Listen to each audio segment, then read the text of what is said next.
everyone, welcome back to my channel. Today I'm back with a brand new speed build, and it isn't a suburban build. No, it is a modern build.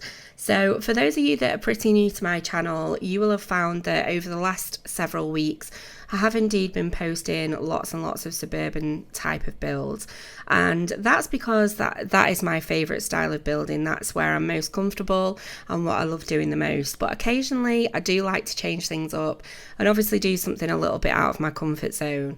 Now, I'm not new to modern builds. I have built several modern builds on my channel before, but it has actually been 4 months since the last one that I did. So because I've been doing so many suburban builds lately, I have been noticing that there are certain items that I've missed using and that you tend to use a lot more if you were going to do a modern build. So it's kind of been building. I've been gearing myself up to do this type of build, and I've finally got around to doing it last night. Now, before I go any further, I am actually a day on from the last voiceover that I did, and you can see that there's a remarkable improvement in my voice. However, it is 12:15 at night at the moment, and it's just turned my birthday as well, so it's officially my birthday. But I can also feel that the more that I talk, the more my voice is going to start going croaky again. So the good news is I'm on the mend. The bad news is I'm probably going to sound like an old man by the end of this voiceover. So this is Atacama Springs, which is aptly named after the Atacama Desert, because obviously we're over in Oasis Springs, which is a world that I don't tend to build in very often. And I only don't tend to build in it because I kind of feel like this world suits a lot of modern builds and kind of like villas and things like that, you know, like the Spanish type villas. And I don't tend to build a lot of those. So Oasis Springs as a world on the whole does tend to get fairly neglected by me. But it is a beautiful world, and this particular spot is looking over the mountains and it's absolutely beautiful. So I thought it'd be absolutely perfect for this build. Now, it's a 3-bed, 2-bathroom build, and this is a 50 by 50 lot. And I didn't actually realise that this particular lot was this big. I thought it was a 40 by 30 lot. It was only afterwards, after I'd finished building, that I realised that it was actually a lot bigger. Now, obviously, the majority of this build is really about the shape of it and, you know, how I finally came to this design. If I'm honest, I started this twice over and bulldozed it because I just couldn't quite get the shape right. And for me, when it comes to building, I would say that the shape's really, really important for me.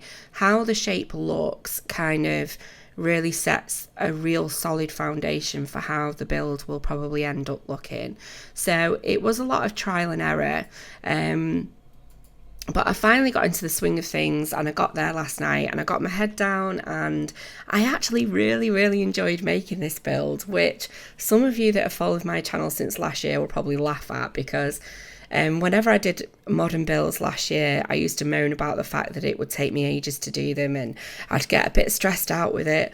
But this one was actually thoroughly enjoyable, especially, like I say, after doing so many suburban builds. So I'd say that I went for quite a sort of common modern house look, in the sense that, you know, very minimalist landscaping and clean lines and things like that. Obviously, I went for some nice sort of brown and white tones. I think the entirety of the inside of the build is actually white walls. There's a couple of accent walls, but nothing too strong. I just wanted to keep it very, very modern. And the problem that I have with doing modern builds is that I do get carried away. So because I'm always so used to filling up the entire landscaping area with lots of, you know, trees, bushes, you name it, I do have to kind of sit back and think, have I added a bit too much, and try and keep it a little bit more simpler. Now, obviously, ordinarily with the exterior, I would add lots of activities and skill building items, but because it's a modern build, it kind of is more about having just very clean lines. So I didn't want to go and add loads of planters and bits and bobs, but we do have a pool in the back, and we also have a bar area on the balcony, as well as obviously the barbecue. And the good thing is that there is so much space on this particular lot that if there was anything that you wanted to go and add in for your Sims, then you've got plenty of space to do it. So a lot of the builds that I do tend to have, the large family homes that I build, and so I do build for children as well.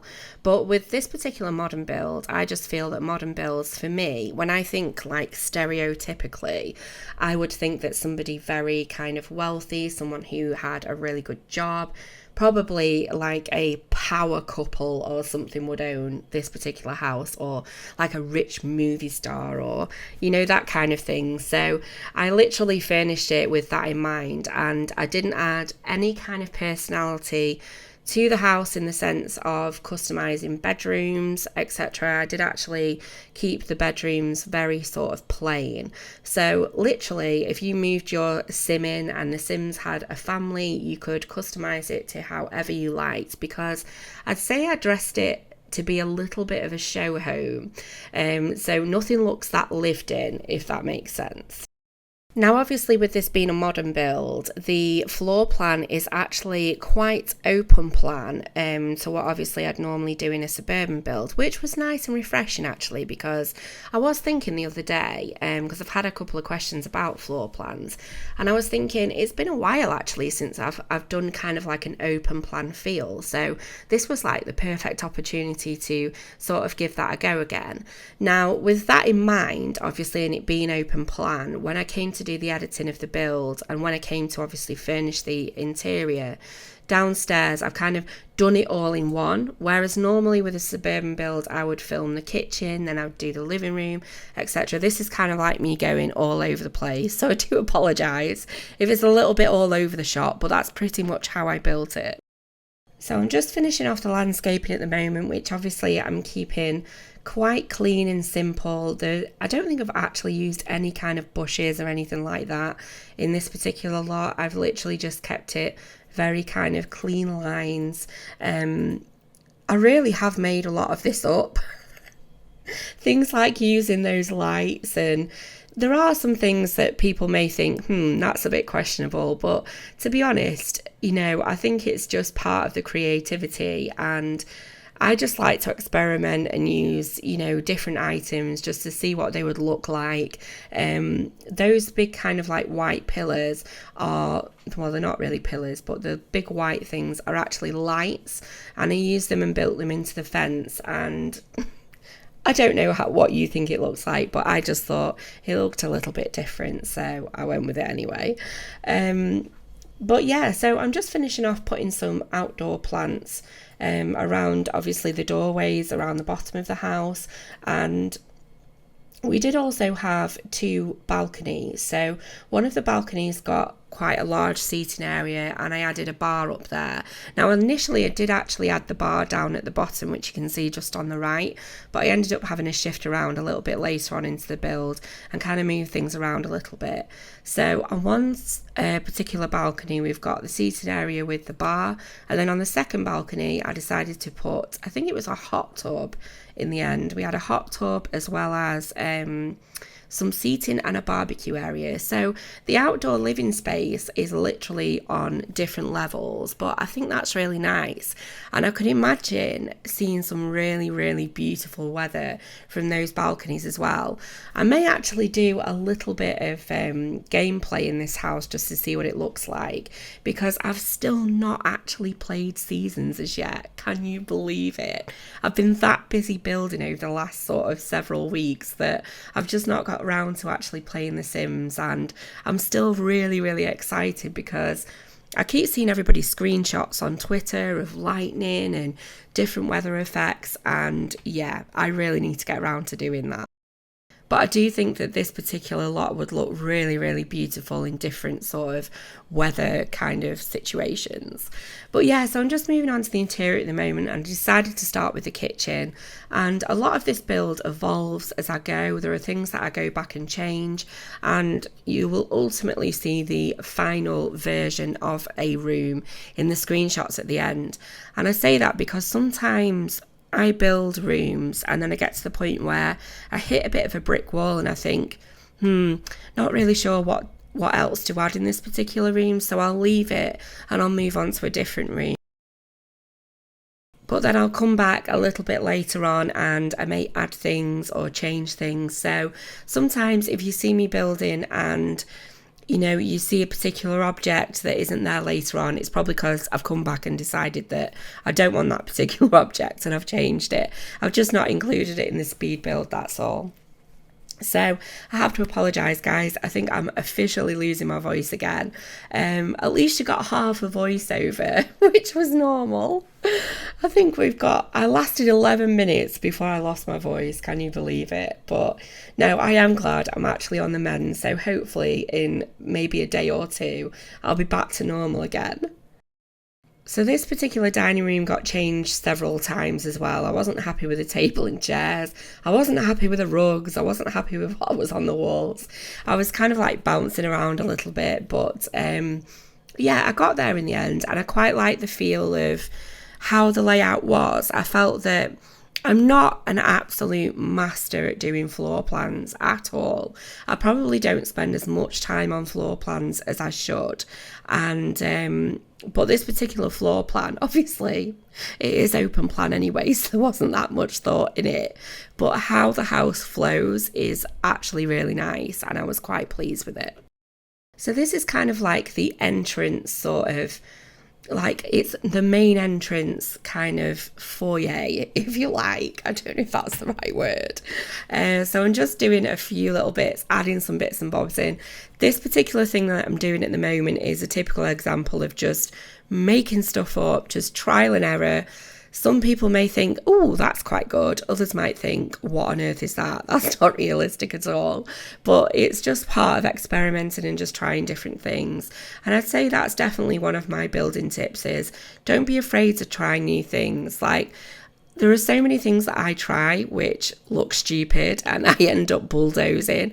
But if you don't try them, you'll never know whether they, actually work or they actually look any good. So this is just the downstairs office area which I'm finishing off now, and as you can see throughout the build, there's no I haven't added in anything for children or any kind of kids activities or anything like that. This is a very kind of adult house, but it does have 3 bedrooms and it does have 2 bathrooms, so there is absolutely plenty of room. If you wanted to have kind of like a modern family living here, then there's loads of space to be able to customize it and make it your own. Do you know what? I actually feel like Ariel, in The Little Mermaid, when she loses her voice and Ursula takes it away. I feel like Ursula's stealing my voice. I literally can't speak now. I might just be like a whisper by the end of this voiceover. Oh, but this is actually the master bedroom, and as you can see, a lot of the tones I kept very black and white, which again, a few videos ago I said that it was quite rare that I ever used the colour black. So as you can see, I'm constantly trying to challenge and kind of come up with new things that I'm not used to doing, and that's all part of how you grow as a builder, I think, is just experimenting and trying new things. I say this because a lot of people have actually asked me for building tips over the last video, and if there's anything that I could ever think of that will help, I'm the first person who will tell you. I am looking at doing some sort of tips and tricks video soon, which will obviously include just my personal kind of tips that I found with building, and just try and come up with some useful hints and things like that may be able to help you out. So for the final room in the house, I decided to add a gym, and I just feel that modern houses really suit gyms. I kind of feel like people that own modern houses work out. That's so stereotypical. But I really hope you've enjoyed this video. I apologise again for my ridiculous voice. I am working on it still, and fingers crossed I'll be right in a couple of days. But I hope you all have had a fantastic weekend and you all have a lovely week ahead. Thank you so much for your support as well. I really, really appreciate it, and all your fantastic comments. It's just such a pleasure to read them and such an honour as well. If you're not subscribed already, it'd be great to have you stick around, and if you enjoyed this video, please give me a big thumbs up. But take care, guys, and I'll see you next time. Bye.